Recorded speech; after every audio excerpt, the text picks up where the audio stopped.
Bienvenue tout le monde pour cette nouvelle vidéo sur entraîner votre cerveau.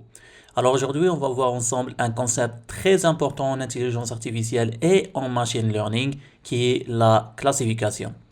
Alors ensemble, on va voir c'est quoi la classification, comment écrire un code qui va faire la classification sur notre dataset en utilisant PyTorch et finalement, je vais bien sûr partager avec vous ce code sur GitHub.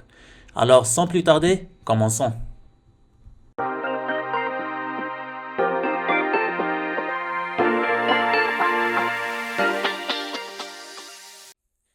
C'est quoi la classification? Alors pour comprendre cet aspect, on va d'abord prendre l'exemple suivant. On a un groupe de fruits qui se compose de deux pommes et une pastèque. Et qu'est-ce qu'on veut faire? On veut classifier ou bien prendre chaque type de fruit et l'écarter seul. Donc, qu'est-ce qu'on va faire? On va prendre les deux pommes, on va les mettre d'un côté et on va prendre la pastèque et la mettre de l'autre côté. Et c'est exactement ça la classification. Qu'est-ce qu'on veut que notre algorithme de machine learning fasse dès qu'il voit cette image? On veut qu'il reconnaisse directement que ça, c'est une pomme, ça aussi, c'est une pomme, et finalement, ça, c'est une pastèque. Pour les différents types de machine learning ou bien de classification en machine learning, on a les classifications binaires et les classifications multiclasses. Les classifications binaires, juste, elles répondent à la question oui ou non. Est-ce que l'image suivante correspond à un chat ou bien non? Est-ce que l'image suivante correspond à une moto ou bien non? À une voiture ou bien non? Donc, on n'a qu'une seule caractéristique qu'on veut déterminer à travers l'image. Pour la classification multiclasse, on a plusieurs images ou bien plusieurs caractéristiques qu'on veut identifier dans la même image. Par exemple, est-ce que l'image suivante est un chat ou bien un chien? Est-ce que l'image suivante est un chat ou bien un chien? La multiclassification ne dépend ou bien ne se restreint pas à uniquement deux caractéristiques. Elle peut aller jusqu'à un nombre infini de caractéristiques. Par exemple, si la photo suivante est celle d'une voiture, d'une moto, d'une bicyclette, je sais pas, d'un chat, d'un chien. Donc, ça dépend de nous et de nos objectifs à travers notre code de machine learning. Maintenant, traduisons tout ça en code. La première étape de la classification est d'importer, ou bien pour notre méthode, est d'importer scikit-learn. D'abord, c'est quoi scikit-learn? Alors, scikit-learn est une librairie très célèbre en machine learning. Elle contient des librairies importantes, par exemple, comme aujourd'hui, on va utiliser la librairie pour générer des datasets. Elle contient aussi des librairies pour la régression, pour la classification, etc. Au futur, je vais faire une vidéo spéciale sur scikit-learn pour savoir en détail ces librairies et comment les utiliser. Mais pour aujourd'hui, on va l'utiliser pour générer cette dataset. Une dataset qui va contenir deux cercles et on va lui donner un point, on va donner plutôt un point à notre modèle machine learning qui va savoir si ce point appartient au premier cercle ou bien au deuxième cercle. Et oui, cette classification s'appelle aussi multiclassification parce qu'ici, on n'a pas si ce point appartient à ce cercle uniquement ou pas. On n'a pas 0, 1. On a deux cercles, si elle appartient au premier cercle ou bien au deuxième cercle. Maintenant, comment on va générer la dataset en utilisant, cette dataset en utilisant scikit-learn? La première étape est d'abord d'importer cette dataset. Donc, from scikit-learn. Pardon, d'abord, je dois exécuter cette cellule. Maintenant, from scikit-learn dot datasets import make circles. Donc, ça, c'est la première étape. On vient d'importer la dataset make circles. Maintenant, on va l'utiliser. D'abord, pour l'utiliser, on doit définir le nombre d'échantillons qu'on a besoin. Donc, dans notre cas, on va prendre par exemple 1000 échantillons et on va déterminer les X qui sont les inputs de notre modèle et les Y qui sont les étiquettes pour notre modèle. Alors, les X et Y vont être égales à make circles. Alors, on a le nombre d'échantillons. Et on a aussi donc noise. Donc ici, pour ajouter un peu de bruit sur notre dataset, pour l'instant, on va le mettre 0. Et finalement aussi, on a un random state. Euh, random state. Alors, c'est quoi un random state? Un random state, on peut la considérer comme, euh, comme manual seed en torche. Donc, torche.manual seed fait quoi? Ben, elle va éviter qu'à chaque fois qu'on réexécute la cellule, on aura de différentes données. C'est la même chose avec random state. Donc, lorsqu'on fixe random state, ben, à chaque fois qu'on exécute cette cellule, on aura exactement les mêmes x et les mêmes y. Mais si on enlève random state, on ne le fixe pas, à chaque fois qu'on exécute cette cellule, on aura de différents datasets. Et pour notre cas qui est un but éducatif, on ne veut pas que cette chose arrive. Donc, on va exécuter cette cellule. Après ça, on va d'abord voir qu'effectivement la taille de x et la taille de y correspond aux tailles des échantillons, qui est 1000. Effectivement, c'est 1000.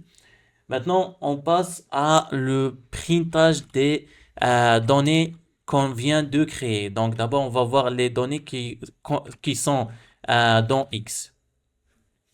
Donc, on peut voir que X se compose de deux colonnes. On a la première colonne et la deuxième colonne.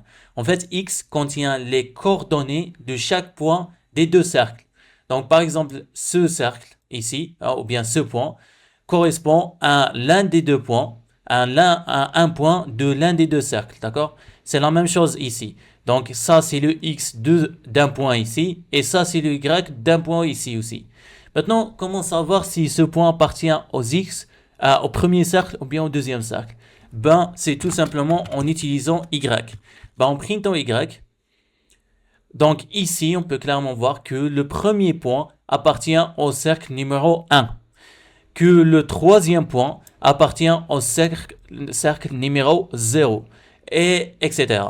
Donc, on peut clairement voir que X est un vecteur qui contient les coordonnées X et Y de chaque point des cercles, et que Y contient les étiquettes qui va marquer chaque point de chaque cercle.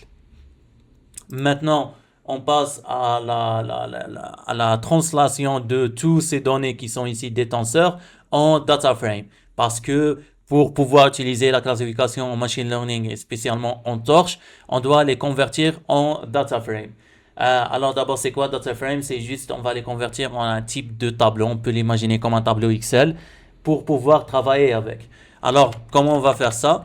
Ben, on va importer pandas as PD et on va déclarer circles equal to PD dot data frame.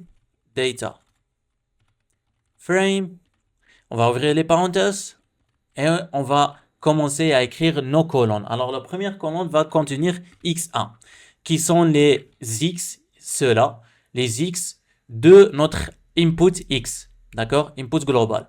Donc ça veut dire que x1 ben, va être quoi? Ça va être x, grand X, de toutes les lignes, donc c'est deux points, mais uniquement la première colonne, donc c'est 0. Faut savoir qu'ici en Python, généralement, les premières colonnes de tous les tableaux, ou bien les tenseurs comme ici, ou bien les matrices, commencent par 0, d'accord? Donc la première colonne ici, c'est 0. Et la même chose maintenant, donc on a x2 qui va contenir toutes les lignes aussi, mais cette fois-ci de la deuxième colonne. Donc on aura deux points qui vont correspondre à toutes les lignes et la deuxième colonne qui sera 1.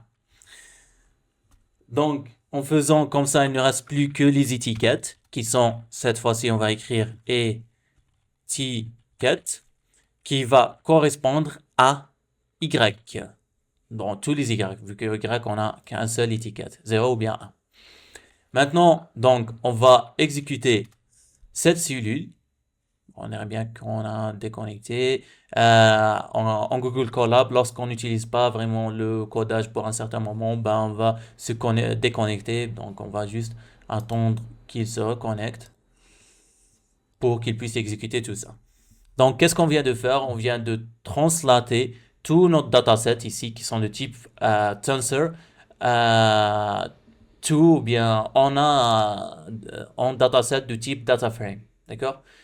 Pour pouvoir l'utiliser à plus tard dans notre modèle de machine learning. Voilà, donc on est connecté maintenant et effectivement la cellule s'est bien exécutée. Maintenant, on va voir qu'est-ce qu'on vient de faire. Donc, on va juste écrire circles ici. Et voilà. On a donc effectivement un tableau qui contient deux colonnes x1, x2 qui contiennent les x. La première va contenir uniquement les x des points. La deuxième va contenir les y ou bien les coordonnées y des points des cercles. Et les étiquettes vont définir à chaque point pour quel cercle il appartient. D'accord? Maintenant, on va passer à la chose la plus importante et la plus intéressante aussi, qui est le printage de ces points. Donc, on va visualiser ces points. Comment? Ben, on va importer matplotlib.pyplot as plt et on va utiliser plt.scatter. Donc, plt.scatter va contenir quoi? Ben, elle va plotter d'abord les x. Alors, les x sont effectivement la première colonne, donc ils sont les x1. Donc, on peut écrire x1 de tout, comme on a fait précédemment, de toutes les lignes, mais de la première colonne, 0. Et elle va contenir les y, qui, comme aussi on a déjà dit, toutes les lignes, mais de la deuxième colonne cette fois-ci. Et finalement, la couleur. Donc, la couleur ici, on va juste mettre égal à Y, donc 0 ou bien 1. Donc, pour chaque point, ben, pour chaque étiquette, elle va définir une couleur spéciale pour elle. On va écrire CTRL-Entrée. Et voilà. Ici, on peut clairement voir que notre dataset se compose de deux cercles. Donc, ici, on a un cercle jaune et un cercle mauve. Mais on peut clairement voir que cette dataset ne représente pas vraiment les datasets dans le cas réel ou bien dans notre monde réel. Donc, comment avoir une dataset plus réalistique? Ben, on va ajouter un peu de noise ici. Par exemple, on va mettre 0,03 et on va reprinter. Voilà, maintenant on peut clairement voir qu'on a une dataset plus réalistique. On va aussi CTRL entrer ici pour restarter le tableau ou bien redéfinir le tableau. Voilà. Maintenant on a une dataset plus réalistique et plus imaginable dans la vie réelle. Maintenant, avant de passer à la construction de notre modèle, on doit faire un truc très important en machine learning, qui est la vérification du type de notre dataset. Donc, comment on va faire cette vérification? Ben, d'abord, on va importer Torch, comme toujours. Donc, import Torch, contrôle entrée. Après ça, qu'est-ce qu'on va faire? Ben, on va voir le type de X, donc en utilisant la fonction type. Et aussi, on va voir le type de chaque élément de X. Donc ça, le type ici va nous donner quel est le type de X. Est-ce que c'est un float, un tableau, une matrice, ce genre de truc. Et X.type va nous donner le type de chaque élément de X, d'accord? Donc, contrôle entrée. Ici, on peut clairement voir que le type de X est numpy.ndArray, donc c'est des arrays, des lignes et des colonnes. Donc, c'est un tableau en général. Et ici, chaque élément de X est un float 64, d'accord? Maintenant, le problème qui se pose, c'est que dans notre cas, on va utiliser PyTorch. Et PyTorch, comme on sait déjà, à travers les cours précédents, adore les tenseurs. Et donc, elle doit travailler avec les tenseurs. Et ici, donc, vu qu'on a des NPy, on peut pas travailler avec pour la construction de notre modèle. Donc, qu'est-ce qu'on doit faire? On doit faire disons, on doit changer le type de X et des éléments de X pour qu'ils deviennent ici torch.tensor, si je me souviens bien, torch.tensor. Et pour chaque X, donc, ça sera ici torch.float 32, par exemple. Alors, comment on va faire ça? Ben, on va commencer par mettre x est égal torch from numpy. Voilà, numpy. On va ouvrir les parenthèses, on va faire x. Et pour changer chaque élément de x, on va faire type, ouvrir les parenthèses et faire torch.float.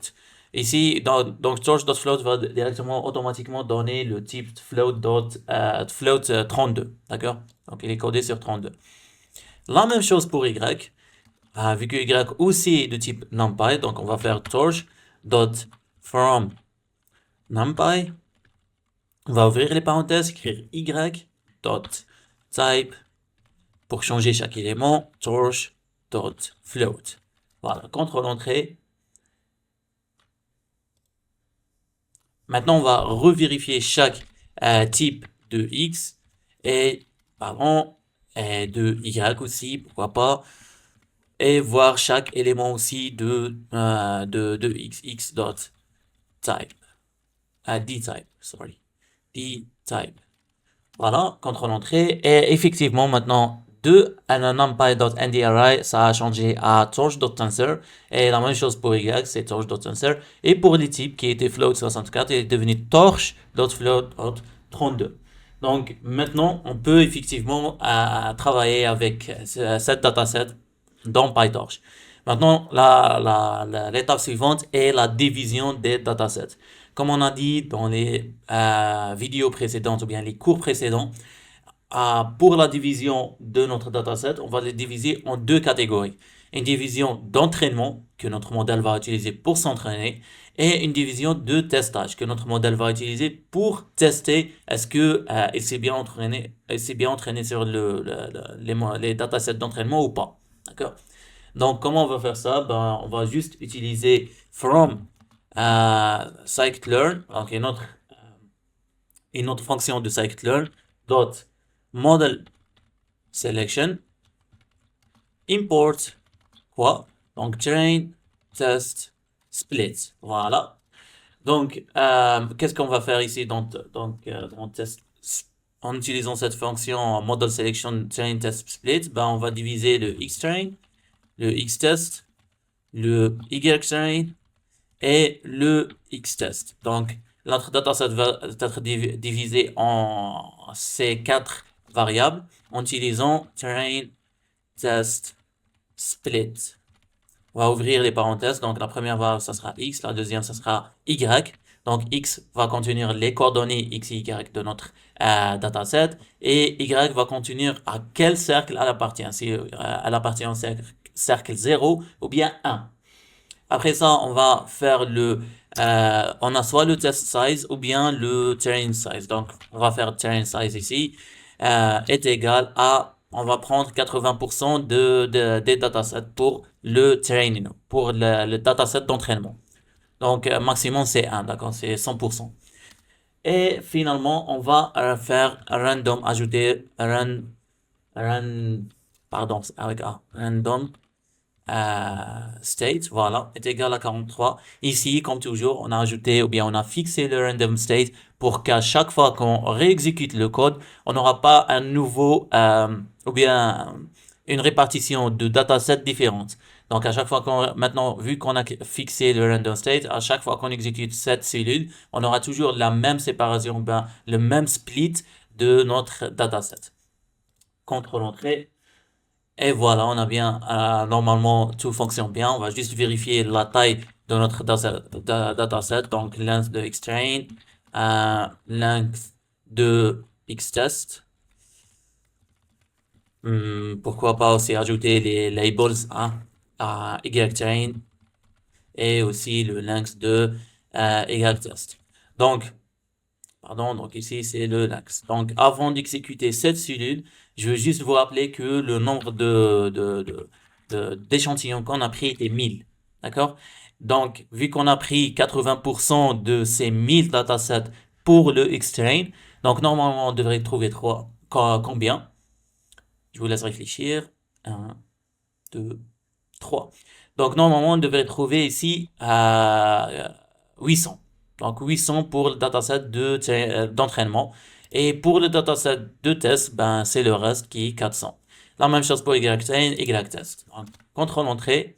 Et effectivement, pour les datasets d'entraînement, on a trouvé 800. Et pour les datasets de testage, on a trouvé 200. Et c'est la fin pour cette première partie de ce cours. Si la vidéo vous a plu, n'oubliez pas de vous abonner, de cliquer sur le bouton j'aime afin de m'encourager à vous faire plus de contenu de ce genre. Et si vous avez une question, laissez-la en commentaire, je répondrai sans problème. À très bientôt.